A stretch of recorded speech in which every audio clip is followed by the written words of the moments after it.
JT quitter? Nah.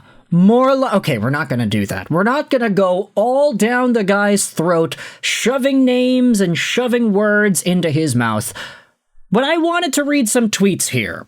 From Farhan Lalji, from others, and just go over the current landscape of how things are. Because Farhan Lalji tweeted this out a few hours ago, that Jim Rutherford got indication 1.5 years ago it was unlikely that Quinn Hughes would sign with the Vancouver Canucks long term. It became more clear in training camp. Rutherford clarified that the indication he got 1.5 years ago was more of a feeling than anything else, but it was communicated to the Vancouver Canucks this offseason by Quinn Hughes' camp that it was highly unlikely he would extend here. And this is really interesting. The 1.5 years ago timeline. By the way, if you didn't see it, Quinn Hughes got traded to Minnesota. You've probably already seen it by now. You probably, or I say probably, you hopefully have already checked out the video that we made about the situation here. 3 hours ago, Quinn Hughes officially traded to the Minnesota Wild. But this is super interesting to me, because if 1.5 years ago, the Vancouver Canucks already knew that Quinn Hughes was not going to sign with the Canucks long term, why did they hang on to the guy for so long? Or at least, why did they make all of these moves that enforced the idea of them believing that he would be sticking around? Knowing Hughes was leaving, he then went ahead and made these moves. What an idiot.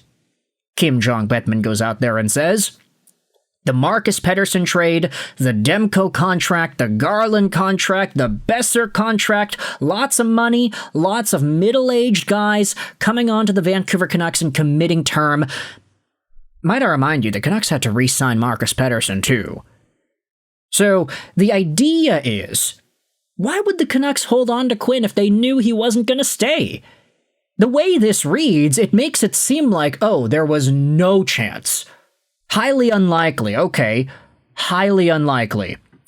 But even though it's highly unlikely, the Canucks are going to go out there and get the coach that Quinn wants. They're going to get 2 coaches straight that Quinn wants. They're going to make these trades and make these moves to try to remain competitive to, quote-unquote, convince Quinn Hughes to stay, even though they knew 1.5 years ago it was unlikely he would extend anyway?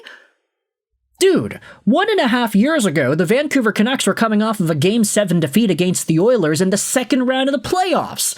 That was an explosive, exciting, crazy, fun year for Canucks fans, media, and I'm going to even say the team themselves. But they knew back then that Quinn wasn't going to stay?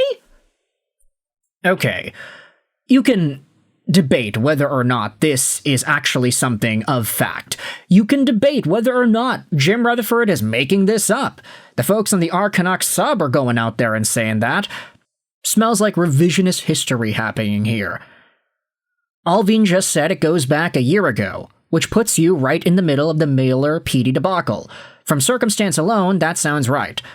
It doesn't make sense, coming off of the most successful season so far, that Quinn Hughes would signal that he's not happy with what happened. Probably where it conflates is how Quinn Hughes probably let the team know it all depends on how things keep going after that successful year. At the time, that wouldn't be a negative, but that's when the conditions were so set you can trace it to that time period if you want to go further back.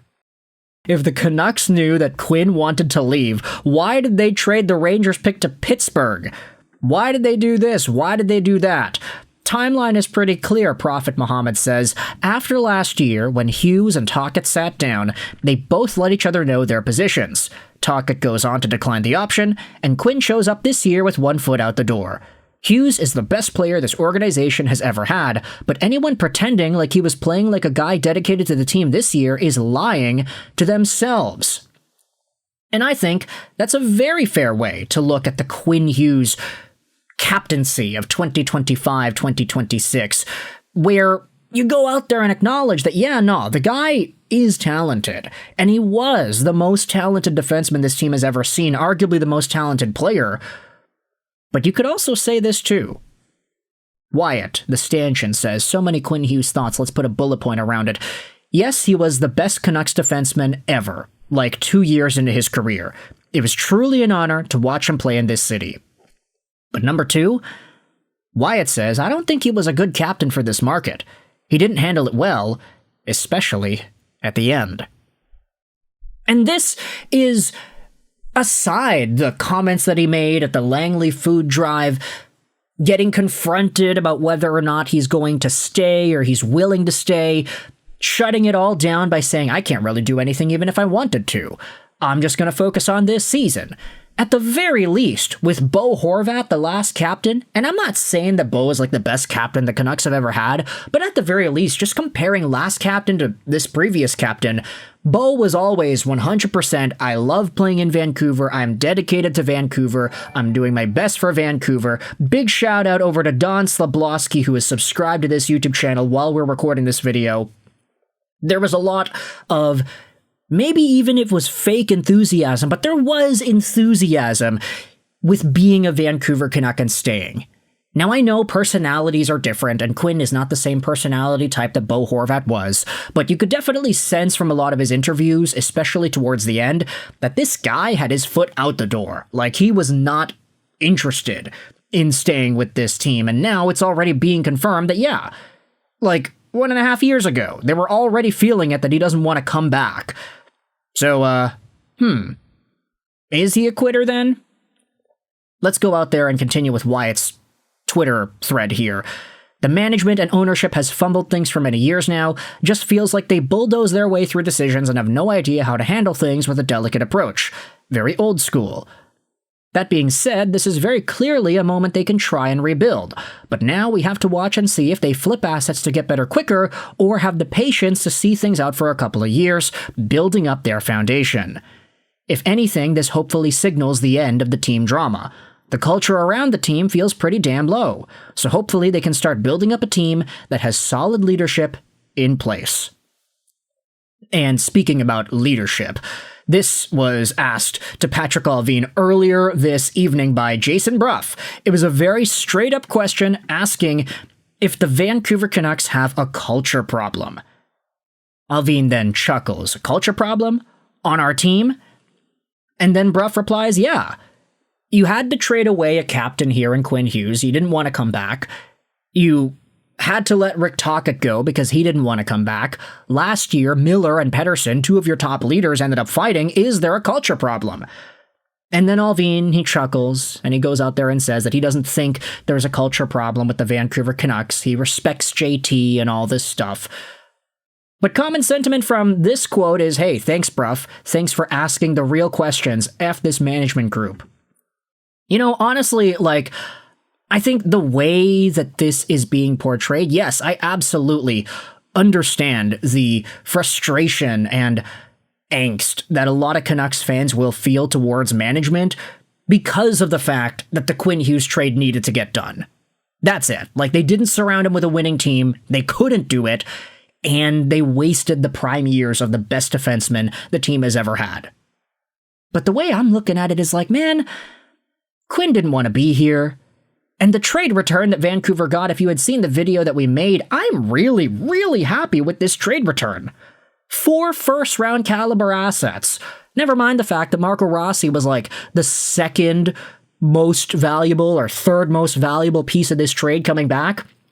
Zeev Buium is legit. I like Liam Ogren. The first-round pick, we'll see what happens with that.